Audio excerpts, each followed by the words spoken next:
dah jawab lah kan? Ni, saya dah jawab. Okey, Wan Nur Ilya Syahira dengan Anur Liana ni pasal online love scam. Soalan dia ada 10 ni. Banyak ni soalan ni. Okey, soalan yang pertama, apakah yang... Saya proses minta izin keluar dulu. Okey, boleh. Terima kasih. Okey, sama Wan Nur. Ni saya. Saya panggil apa ni? Ilya. Wan Saya panggil apa? Wan. Okey, Wan Ya. Wan tanya pasal online love scam apa yang dimaksudkan dengan online love scam. Okey, bila kita cakap scam ni memang penipuan lah Bila kata online love scam ataupun romance scam, penipuan cinta atau asmara. Beza dia adalah domain dia saja. Bermaksud domain dia adalah domain percintaan, domain asmara. Sebab tu kalau kita lihat macam kita dengar Macau scam, Nigeria scam, dia ada kaitan jugalah dengan romance scam ni. Bermaksud penipuan yang domain dia ataupun dia punya bidang dia adalah percintaan tu lah.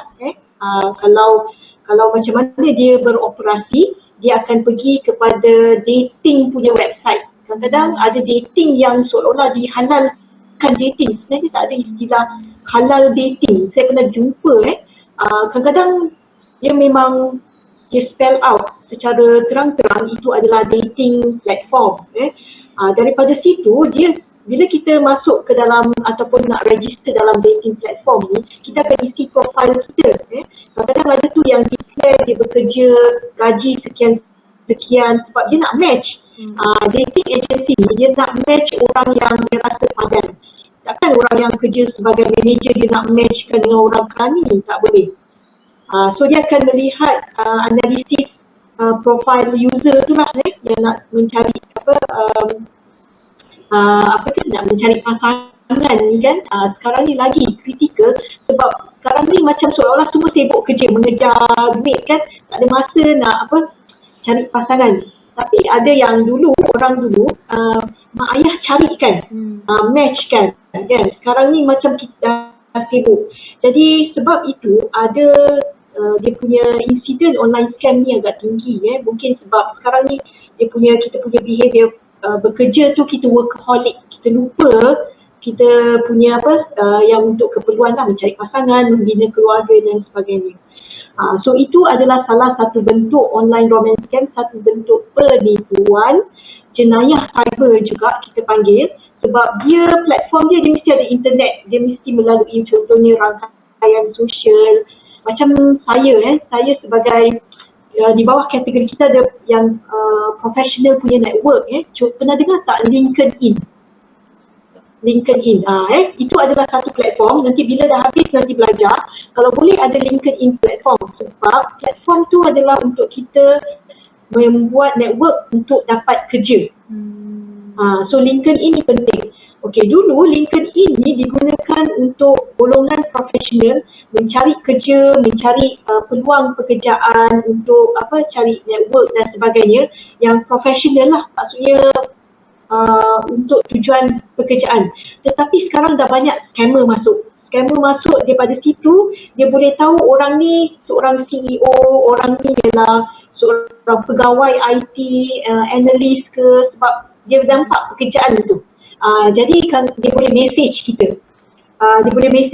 Dan dia guna gambar profil dia seperti pilot, seperti doktor, sebab dia nak convince orang kan supaya terperangkap semua. Jadi ini adalah strategi yang barulah. Dia tak pergi kepada dating website tetapi dia pergi dekat website profesional, di platform yang profesional. So apakah punca-punca yang menyebabkan online scam ini berlaku? Satu, saya akan back pada tadilah kenapa kita mudah tertipu. Satu, kita sendiri kena ada sentiasa sekarang kena berhati-hati. Bukan bersangka buruk tetapi hati-hati. Macam orang kata bersangka baik kan. Kadang-kadang dalam satu situasi tu kita ambil perkataan hati-hati. Tiba-tiba ada orang approach, dia approach kita dan dia guna ayat you look beautiful lah, apa benda kan. Ayat-ayat yang cuba nak kita kata mengayat kita lah sebenarnya kan. Jadi kena hati-hati siapa orang ni. Kalau stranger, kalau boleh avoid, block dia. Nombor yang kita nampak dia dah cross border ni, tiba-tiba dia masuk ke dalam personal, you ada satu option boleh block ataupun unfriend je, mudah. So ini antara punca-punca ni, kalau boleh kita punya awareness lah, kita sendiri kena tahu. Sekarang ni pergi je dekat PDRM, boleh subscribe PDRM punya social media. Kita akan update, kita akan sentiasa dapat maklumat sekarang ni apa jenayah terkini. Jadi kita sendiri pun kena educate, didik diri kita supaya kita sentiasa aware sekarang ni jenayah apa yang popular, apa dia punya taktik dia. Sekarang ni yang popular ni ialah scam yang phishing ni. Sebab ini musim orang tengah nak bayar cukai. Jadi berhati-hatilah tiba-tiba kita dapat benda-benda yang daripada stranger ni. Bagaimana online scam ini boleh berlaku pada saya disebabkan satu, kecuaian. Kita sendiri yang cuai, kita sendiri yang bagi maklumat ini pada orang yang kita tak tahu, orang yang kita tak siasat. Boleh tak orang ini dipercayai? Orang ni betul ke daripada pegawai bank? Adakah pegawai bank boleh telefon kita? Tak, selanya logik thinking dia bukan macam tu kaedah dia. Satu lagi boleh berlaku disebabkan oleh kita panggil macam tamak handover lah. Online ataupun romance scam ni dia macam ni.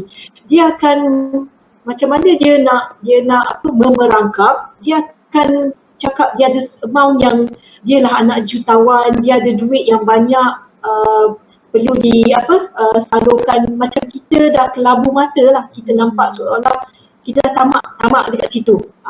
So daripada situ kita boleh terperangkap.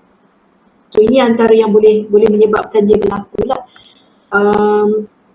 Kenapa online scam ini masih berlaku? Kenapa? Satu, sebab kalau lihat sekeliling kita sekarang ni memang mudah untuk kita di scam. Sebab kita hari-hari berapa 24 jam ke selalu dengan internet ni kan. Jadi memang phone pun kadang-kadang malam, kalau malam ada orang dia terus shut down telefon, ada orang silence kan, vibrate kan. Jadi kita ni dikelilingi oleh satu persekitaran yang memudahkan kita untuk scam. Seolah-olah kita 24 hours being online. Scam ni bukannya bermaksud scam masa kita buat online shopping pun kita boleh kena scam. Kadang-kadang kita tak ada seller pun, seller ni tak wujud. Ataupun kita order produk palsu, nampak cantik tapi bila sampai dah hodoh kan. Banyak kena tipu. Kemudian kadang-kadang bila ada produk tu dia buat review kan, ada tu fake review tau, review yang palsu, bukan review yang betul. So itu antara penyebab lah kenapa online scam ini masih berterusan.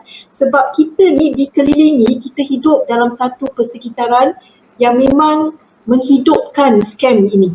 So apa yang perlu diterapkan adalah sikap berhati-hati, sentiasa tak ada kita kata nak untuk tamak dan sebagainya, benda tu kena ada, jangan mudah terpedaya. Okey, apakah platform? Soalan nombor 5 Wan, apakah platform yang digunakan scammer ini untuk melakukan online scam? Dulu dia guna dating punya platform, dating website. Sekarang ni dia dah guna professional website macam Jobstreet website, LinkedIn, social media punya website, Instagram kan. Instagram ni memang untuk gambar tu cantik kan. Itu yang kena bahayalah, kena berhati-hati. Ini bentuk platform saya boleh kategorikan sebagai platform media sosial ataupun platform rangkaian sosial. Apakah faktor-faktor yang mendorong seseorang itu untuk melakukan online scam? Yang ni lebih kepada scammer lah, betul tak? Nombor 6 tu. Faktor yang mendorong seseorang untuk melakukan online scam, ini merujuk kepada scammer kawan? Ya. Ataupun sebenarnya mangsa? Scammer. Okey, scammer. Scammer ni satu mungkin ada ke scammer ni mula-mula dia tak ada niat nak scam, tiba-tiba dia menjadi scammer kan. Satu duit tu lah, dia dah dikelabukan dengan duit, dah nampak untung besar ni. Ini kalau dapat perdayakan perempuan ni, perempuan ni pula belum kahwin ke ibu tunggal tapi ada harta yang banyak kan, so dia nampak keuangan tu lah duit di situ. Itu yang mendorong. Takkan dia nak scam disebabkan untuk material yang tak ada nilai keuangan yang tinggi. Selalunya situlah tujuan dia. Okey? Tu. Kemudian scammer ni pun dia bukan seorang, dia ada sindiket. Sindiket ni bermaksud dia ada dulu kan dia buat polis pergi dekat Cyberjaya, kadang-kadang perumahan individu dia jadikan sebagai itulah pusat untuk semua scammer ni berkumpul. Dia ada satu sindiket. Seorang ni akan jadi seolah-olah seperti pegawai bank, seorang ni akan jadi yang court, wakil daripada mahkamah dan sebagainya. Dia dah ada terancang. Kita panggil ini sebagai jenayah terancang. Dia dah buat homework bukannya 1 bulan tetapi daripada bertahun-tahun dia dah buat homework. Dia dah ikut dah orang ni. Ini yang dipanggil jenayah terancang. Okey, nombor 7, apakah ciri-ciri mangsa online scam yang dicari? Sudah semestinya mangsa yang berduit. Macam saya tak adalah, dia tak tag saya kan. Dia tahu orang ni mesti berduit. Satu, macam mana dia ukur orang ni berduit, dia akan tengok jawatan seseorang. Kalau kita overexpose, kita punya gaya hidup, pergi travel dekat mana-mana negara Europe dan sebagainya, menunjukkan kita berduit. So kalau boleh, sebab itu teknologi ni penggunaan yang terbaik adalah bersederhana. Itulah sebenarnya pendekatan yang terbaik.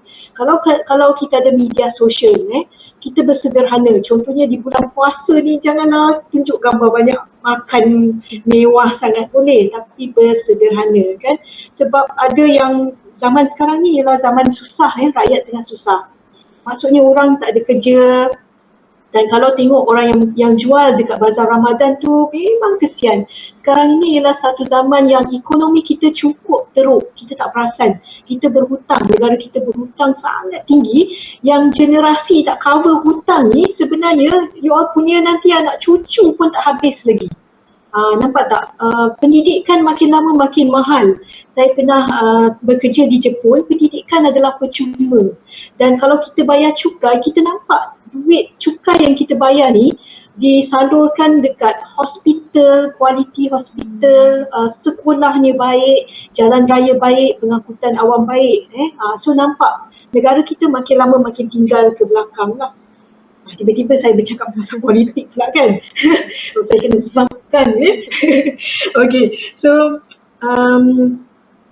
itu yang saya kata, pendekatan yang terbaik sekarang di zaman media sosial ini, zaman teknologi adalah being maksudnya bersederhana tu tadi. You tak terlampau over, tak terlampau minimum, tak terlampau maksimum, tengah-tengah tu bersederhana. Ciri-ciri mangsa tadi yang berduit tu lah. Okey, kesan-kesan online dating scam kepada mangsa. Bila jadi mangsa, bayangkan bila duit tu hilang macam tu, duit yang kita kumpul dan kita tiba-tiba tersedar duit dah hilang, so akan berlaku satu yang trauma. Dan ada yang terjadi, mangsa online scam ni dia bunuh diri sebab dia dah tak boleh berdepan dengan satu, duit tadi dah hilang, macam mana nak hidup tanpa duit sekarang, memang susah. Satu lagi, masyarakat keliling dah label. Memang orang akan berkata-kata lah. So situ dia akan start stress. Maksudnya masyarakat dah memandang serong ke apa benda bila tahu dia menjadi mangsa yang romance scam ni tadi. Sebab itu mangsa ni selalunya kalau kita tengok macam kalau ada polis interview dia akan blur kan. Sepatutnya itu etika kewartawanan. Dia tak boleh paparkan wajah sebenar sebab ini aib, menjaga maruah seseorang yang dah menjadi mangsa romance scam ni.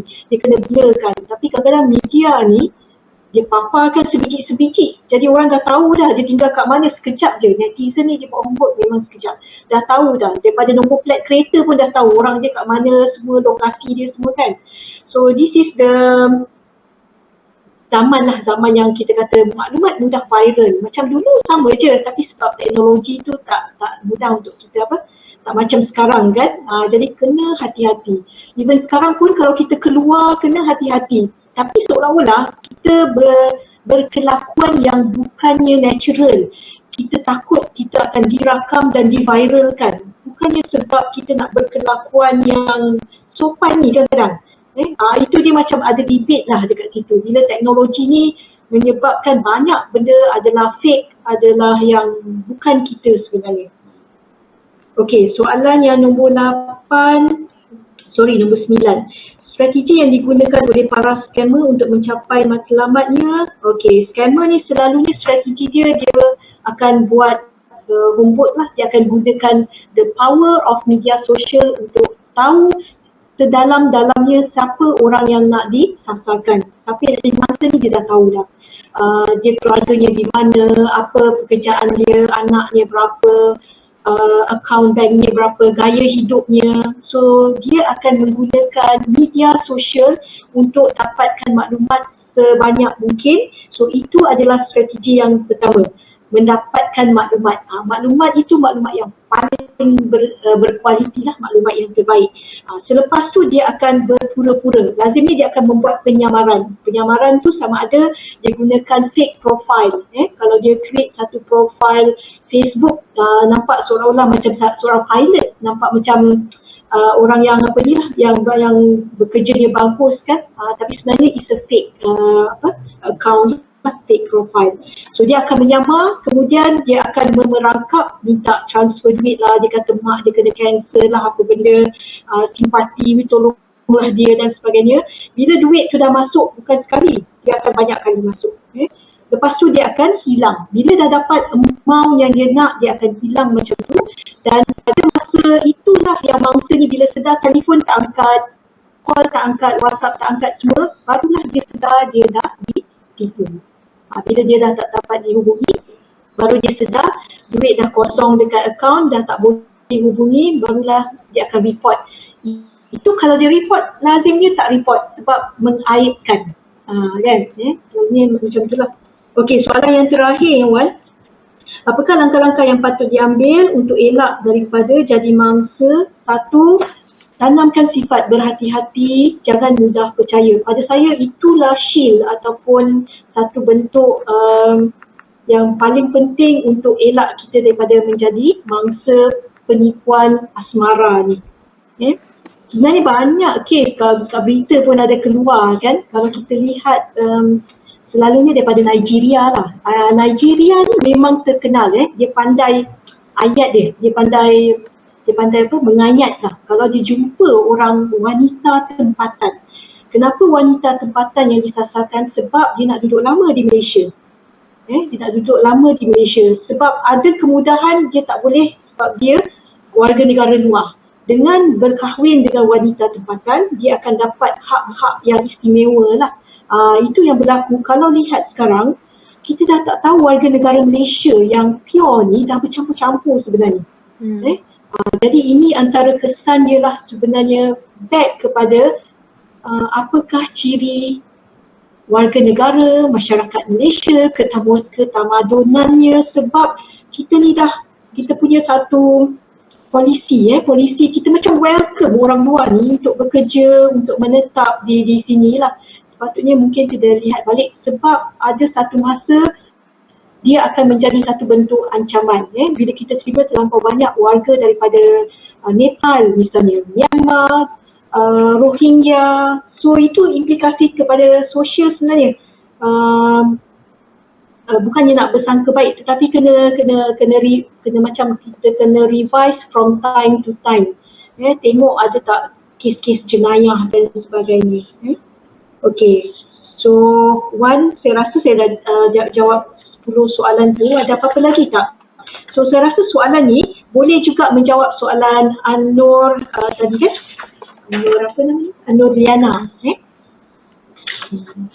So ada apa-apa soalan lagi tak? Dah tak ada. Tu je. Okay. So all the best lah dekat ULP saya semua tahun 2 kan? Ya.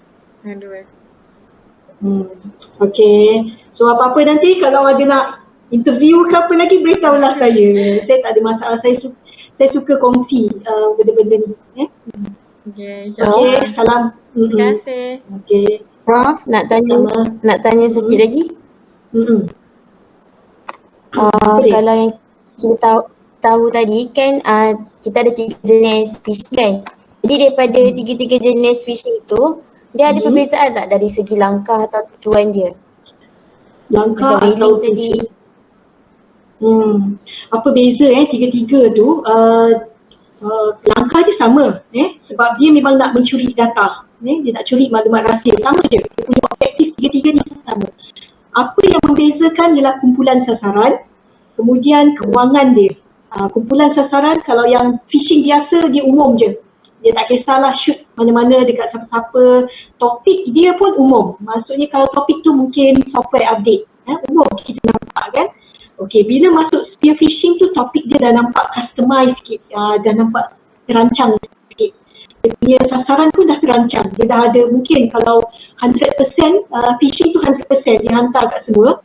Kalau spear phishing tu mungkin 50%. 50% daripada kelompok tu.